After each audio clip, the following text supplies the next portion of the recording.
All right, let's take a step back and bring you this important discussion now. Autism Spectrum Disorder is a condition that impacts how people communicate, how they interact, how they learn, and of course, how they behave. In South Africa, there's still a lot of confusion around autism and not enough support for children with ASD. Vuyolethu Haven is hosting an awareness campaign in Germiston around this tomorrow. And to speak more about this, let's bring in Ayanda Larkin Harrison, who's the chairperson of the organization, which also helps people with autism and their communities. Ayanda joining us in studio today. Hello, Ayanda. Hello, Puti. From another one. Great to be speaking to you about this very important issue. Thanks so much for popping by. Thank you for having me. You know, I find with any condition, it's important to get the language right, especially if you are intended to help people who are affected by it. I tried to sort of take a jab at the definition, but I want to hear from you. How would you describe autism spectrum disorder and what it's not, really? Okay. So just very, very, very simply put, autism is a misfiring and miswiring of the brain, and it affects especially the communication and interaction and speech. Those are the two major things that autism affects. So you're looking at interaction, social interaction, and how people communicate. Those are the major things that autism affects. Yeah. So how it presents itself in many different things. Once you've got an autistic child or you've met an autistic person, you've done just that, you've met one. So no two people will present the exact same way. So there is no tick box. There's a tick box that gives you an idea of what an autistic child looks like, but that doesn't guarantee you that every single person is going to look the exact same way or present the exact same way. Yeah, and that's why I suppose in many instances people speak about being on the autism spectrum, yeah. Right? Yeah. Help us understand that a bit better. I mean, in my mind, a spectrum means there are people who have a more severe case of the condition and other people perhaps where it's probably easier to miss. Yes, so one of the biggest things that's an issue is women and girls with that have autism. So women have a remarkable ability of masking. So they will carry the autistic traits, or they will be autistic, but they will mask. So they will hide it and hide it and hide it for the longest of times. And then they get to a point where they have what we call autistic burnout. So after a certain time, how long can you mask for? And these girls will burn out. So they will then explode, and that could come in the sad behavior such as trying to kill themselves. They go into serious depression. They become very vulnerable in society because they're constantly trying to please. So they become very vulnerable where they could be exploited. They're very easily open to exploitation because of their eagerness to please. So those women and girls are really, really, really important to me in trying to help them and support them in identifying it at an early age.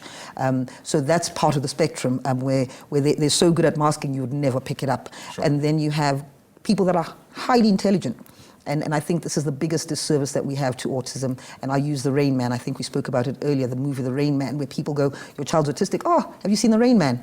You'll be fine. And, you know, you could be Albert Einstein, but you're not able to communicate and interact. There's no quality of life in that. And then on the other side of the spectrum, you have young people or even adults that are not able to communicate, so they're nonverbal. Yeah. So they are unable to speak out, but that doesn't mean they're not able to communicate. There's other ways that they're able to communicate, but because we haven't got enough investment in around supporting those people, they become, excuse my language, but they become mute to the community because of their inability to communicate effectively. Sure, and yeah, because they don't have people around them who are able to meet them where they are. Yeah.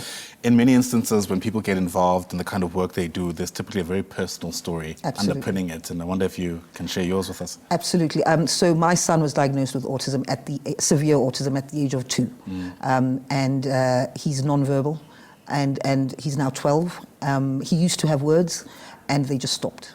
And that's when we realized that there's an issue, and we got support and we got help, and we're doing. He's a lovely boy. He's absolutely loving, and that's another misconception that people have around autism, that they lack affection, that they lack affection because we are not able to engage with them. So if you're able to find that thing that they connect with, you will see the most remarkable levels of affection from these children and adults. So that's my story around autism. Sure. I imagine in many instances, parents are most worried about how their children will integrate into society. And this is, I suppose, part of the work that you do, right? Mm-hmm. Trying to assist communities in how to respond to their specific needs. Mm-hmm. And where do we begin in terms of getting that right, especially in a context where people aren't the same? You know, it's a point you've already pointed out. Well, I just think it's a level of acceptance. If we as a community say, right, we need to accept these children, stop shunning them, and stop hiding it, and start talking about it, and start being more open to differences, because we're all different. I mean, we've got the same name, but you're a man, I'm a woman. Right. You wear glasses, I don't wear glasses, but we're accepted. Just because someone else is slightly different, they've got slightly different quirks, that doesn't make them less than. So it's just that acceptance within the community to say, hey, what do I need to do to make Ayanda's life a little bit better? What do I need to do to make Ayanda's son's life a little bit better? Because that makes you a better person in general. And that child is not going anywhere. Sure. Are you finding the distance that people have is more stigma related, or does it just come from this incredible lack of understanding about how people can respond to people with autism? I think it's fear. Yeah. I definitely think it's fear. I think people are afraid of what they don't know, and people are afraid of being seen as different, and therefore you hide it. You just sweep it under the rug and put it away and lock it up and throw the key away. And if we can dispel that fear, and we can say it is okay for your child to be different, it is okay for your cousin to behave differently, it just opens up the world to everyone a little bit more. And as well as stigma, if we can get rid of that stigma, autism is not a bad thing.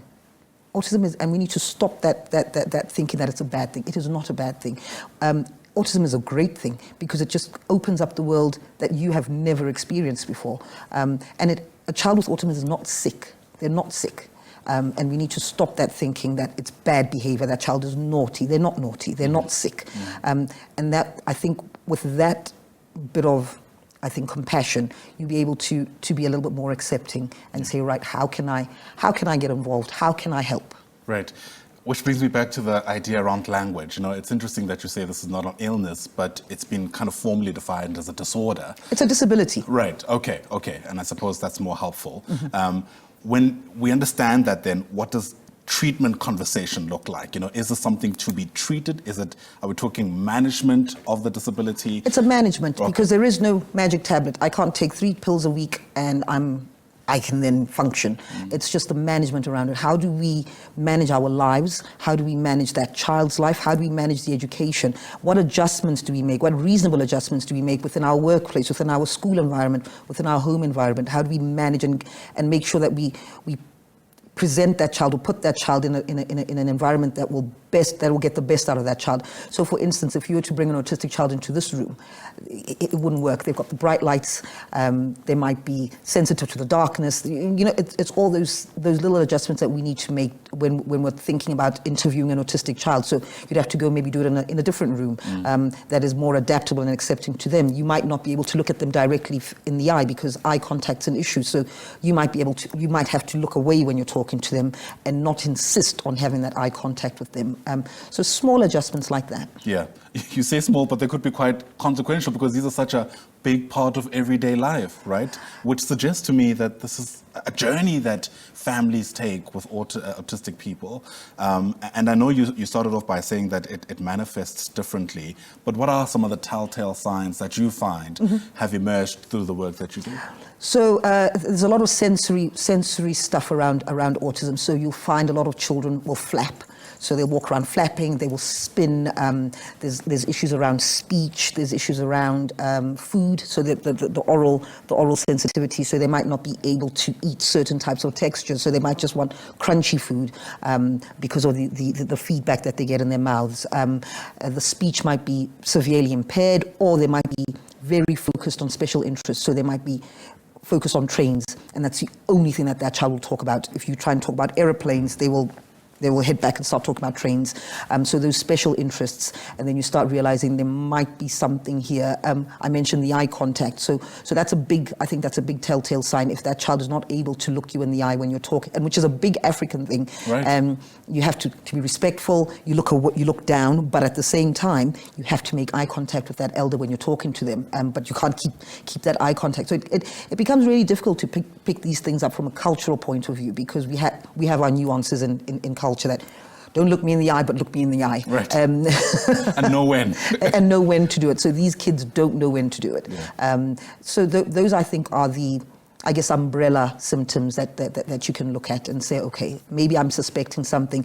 But I just want to prefix it, I'm not a medical professional. Sure. So those are just general sort of signs and things that you would look for, and then go and seek medical advice on what to do. I still think it's incredibly helpful because this is what people interact with first before they get into the neuroscience of it all with medical experts. So thanks very much indeed for that.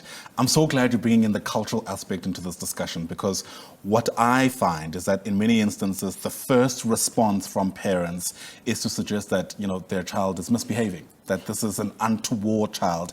And an initial response would be brute force to try and change their behavior, which may very well worsen what the child is going through. Absolutely. So this whole stigma, or this whole, belief that you can beat the autism out of a child, that's not going to happen. What you're doing is exactly what you said. You're worsening it, because that child becomes afraid of you. And the most important thing to a person with autism is to have a safe space. They need to know that this is my safe space, and that's where I can go and I can be myself. And if you're hitting that child, and if you're causing that safe space to be unsafe, you're losing them. And as a parent, I always say to other parents, be proud of your child. You are that child's advocate, and if you're not proud of them, and if you're beating them for being themselves, it's the same as beating someone for wearing glasses. Just because you don't like it and it doesn't appeal to you, it doesn't need to go that route. Yeah. You spoke about fear earlier on, and I can imagine for a parent watching who perhaps resonates with your own experience, they might be a bit scared actually. Absolutely, it's scary. Yeah, what the future looks like. What happens to their child when their child grows up.